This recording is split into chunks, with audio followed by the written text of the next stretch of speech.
अस्सलाम वालेकुम व्यूअर्स।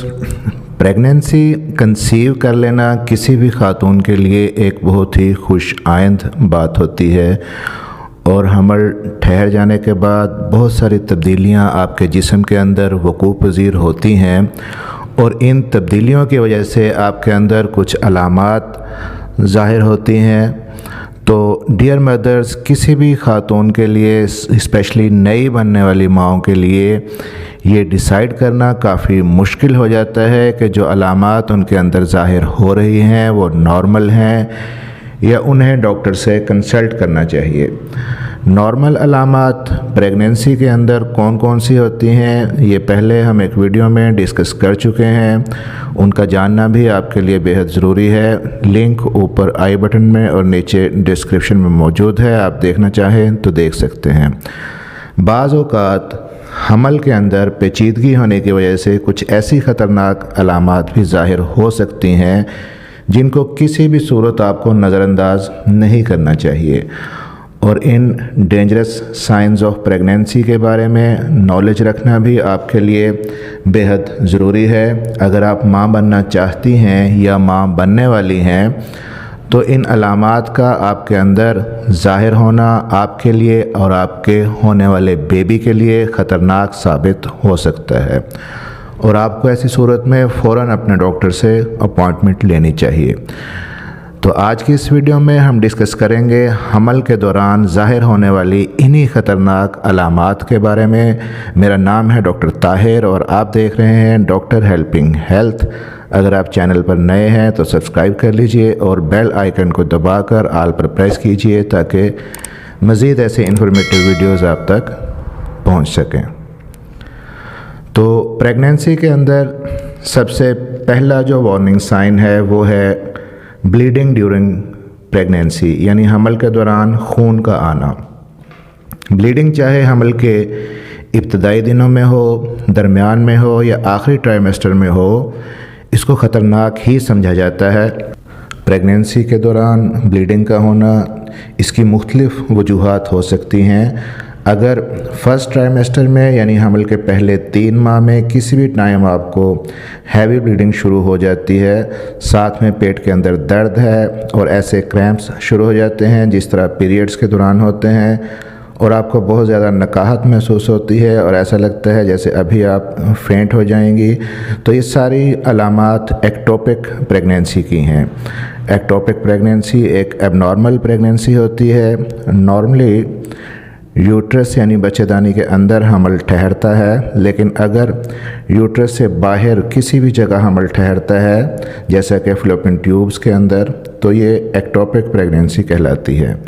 ये एक एबनॉर्मल प्रेगनेंसी होती है और इसको ज़ाया करना होता है और अगर इसको अर्ली डिटेक्ट ना किया जाए तो ट्यूब्स के फटने की वजह से माँ के लिए बहुत ख़तरनाक सूरत हाल पैदा हो सकती है।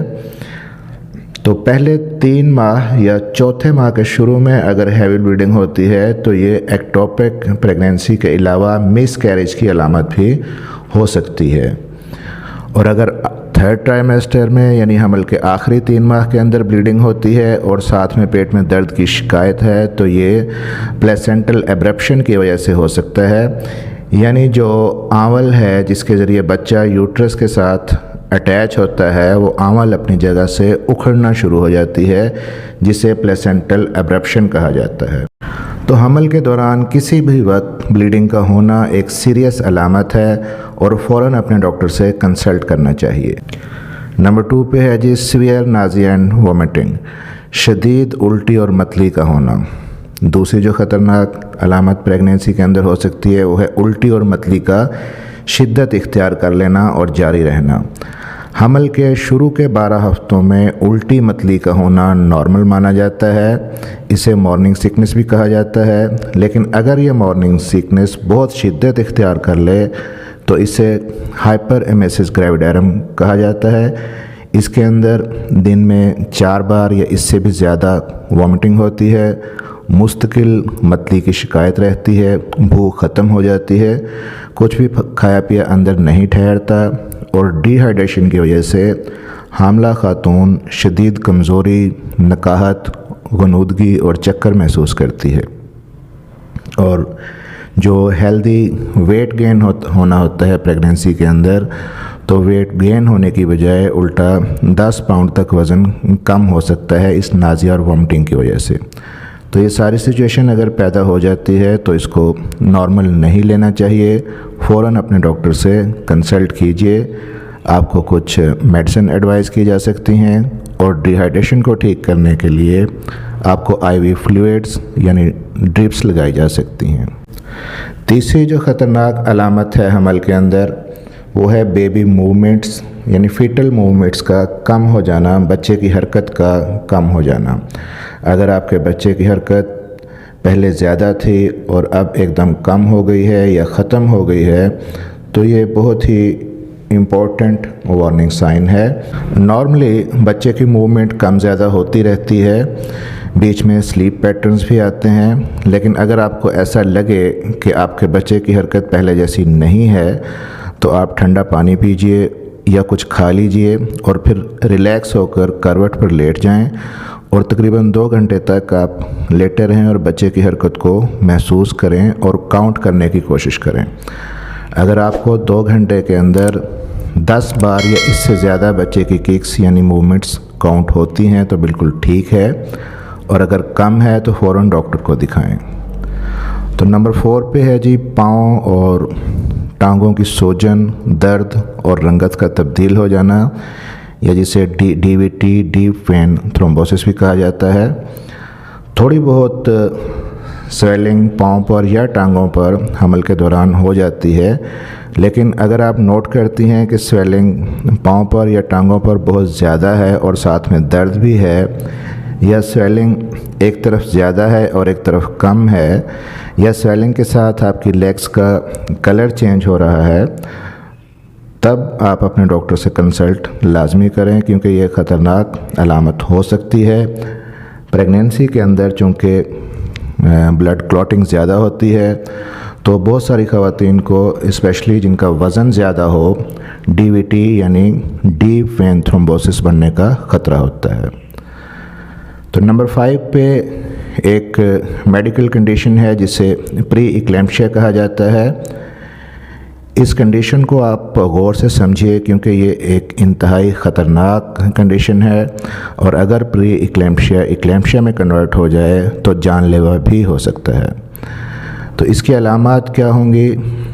Usually 3rd trimester of pregnancy में अगर आपको मुस्तकिल सर में शदीद दर्द रहता हो, पेट में दर्द हो, नज़र में मसला हो या धुंधला नज़र आता है और हाथों पैरों और चेहरे पे स्वेलिंग हो गई हो, तो ये प्री इक्लेम्पशिया की अलामात हो सकती हैं। और हाई ब्लड प्रेशर साथ में लाजमी होता है और यूरिन के अंदर भी प्रोटीन्स आना शुरू हो जाती हैं। और ये कंडीशन अमूमन हमल के 20 हफ्ते के बाद शुरू होती है। अगर ऐसा है तो फ़ौरन अपने डॉक्टर से मिलिए और अपना बीपी और यूरिन चेक करवाइए। तो नंबर 6 पे है जी प्री मैच्योर लेबर, पेट में जिचगी जैसे दर्द होना। थोड़ा बहुत दर्द पेट में, कमर में नॉर्मली रह सकता है प्रेगनेंसी के दौरान, लेकिन अगर आपका 3rd ट्राइमेस्टर यानी आखिरी 3 माह चल रहे हैं और आप महसूस करें कि दर्द नॉर्मल से हट के हैं और बार बार हो रहे हैं और बढ़ रहे हैं, तो ये लेबर पेन भी हो सकते हैं। ज़रूरी नहीं कि पैदाइश का वक्त पूरा होने पे ही लेबर पेन स्टार्ट हों, बाज़ औक़ात वक्त से पहले भी लेबर पेन स्टार्ट हो जाते हैं, जिसे प्री टर्म या प्री मैच्योर लेबर कहा जाता है। अगर ऐसा है तो फ़ौरन अपने डॉक्टर के पास जाइए, ताकि अगर पैदाइश वक्त से पहले हो रही है तो डॉक्टर आपकी प्री टर्म लेबर को रोक सकें। यहाँ पर नई बनने वाली माँओं को ट्रू लेबर और फॉल्स लेबर का थोड़ा सा आइडिया भी देते चलें। फॉल्स लेबर से मुराद है कि ऐसे दर्द जो एक्चुअली लेबर पेन नहीं होते, ये दर्द अनप्रेडिक्टेबल होते हैं, इनका कोई ख़ास रिदम नहीं होता और इनकी शिद्दत बढ़ती नहीं है और 1 घंटे के अंदर अंदर ये सबसाइड हो जाते हैं। या मदर अगर अपना हाइड्रेशन स्टेटस बेहतर कर ले और पानी अच्छे तरीके से पी ले तो ये दर्द चले जाते हैं। लेकिन जो ट्रू लेबर पेन होते हैं वो रेगुलर होते हैं और तकरीबन 10 मिनट या इससे भी कम के वक्फे से होते हैं और इनकी इंटेंसिटी यानी शिद्दत बढ़ती जाती है। नंबर 7 पे है जी योर वाटर में ब्रेक, पानी की थैली का लीक हो जाना या फट जाना। मदर की यूट्रस के अंदर बेबी एक गुब्बारे जैसी झिल्ली या थैली में बंद होता है जिसे एमनियोटिक सैक कहा जाता है और इसके अंदर पानी भरा होता है जिसे एमनियोटिक फ्लूइड कहा जाता है। जब डिलीवरी का टाइम होता है तो ये मेम्ब्रेन रप्चर कर जाती है, लेकिन अगर पैदाइश के वक्त से पहले आपको एकदम चलते फिरते ऐसा लगे कि काफ़ी सारा पानी लीक हो गया है तो ये एक वार्निंग साइन हो सकता है।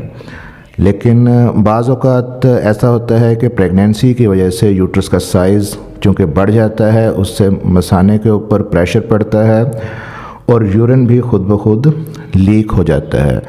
तो अगर आपको डाउट है कि ये वाटर ब्रेक हुआ है या यूरिन लीक हुआ है तो आप फ़ौरन बाथरूम जाइए, यूरिन कीजिए, अपने मसाने को खाली कीजिए और फिर इसके बाद भी अगर आपको लगता है कि फ्लूइड आ रहा है तो फ़ौरन अपने डॉक्टर से कंसल्ट कीजिए।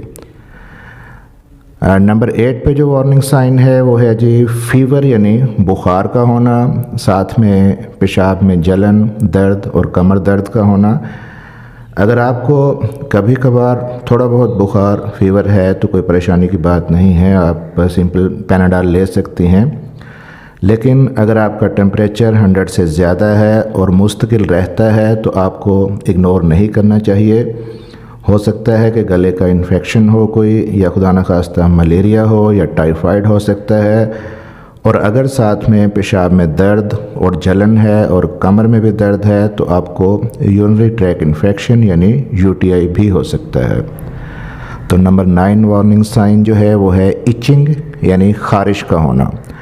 अक्सर ख़वातीन ये शिकायत करती हैं कि पेट पर बहुत ख़ारिश होती है, जो प्रेग्नेंट ख़वातीन हैं, क्योंकि प्रेगनेंसी जैसे जैसे बढ़ती है तो स्किन स्ट्रेच होती है और थोड़ी बहुत इचिंग हो सकती है।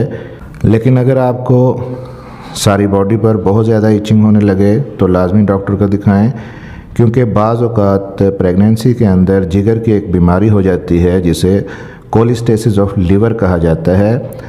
ये बीमारी आपके बच्चे को भी मुतासर कर सकती है, तो इस सूरत में अपने डॉक्टर से इन्वेस्टिगेट लाजमी करवाइए। लास्ट पे जो आखिरी वार्निंग साइन है वो है फॉलिंग ड्यूरिंग प्रेगनेंसी, हमल के दौरान हामला ख़वातीन का गिर जाना।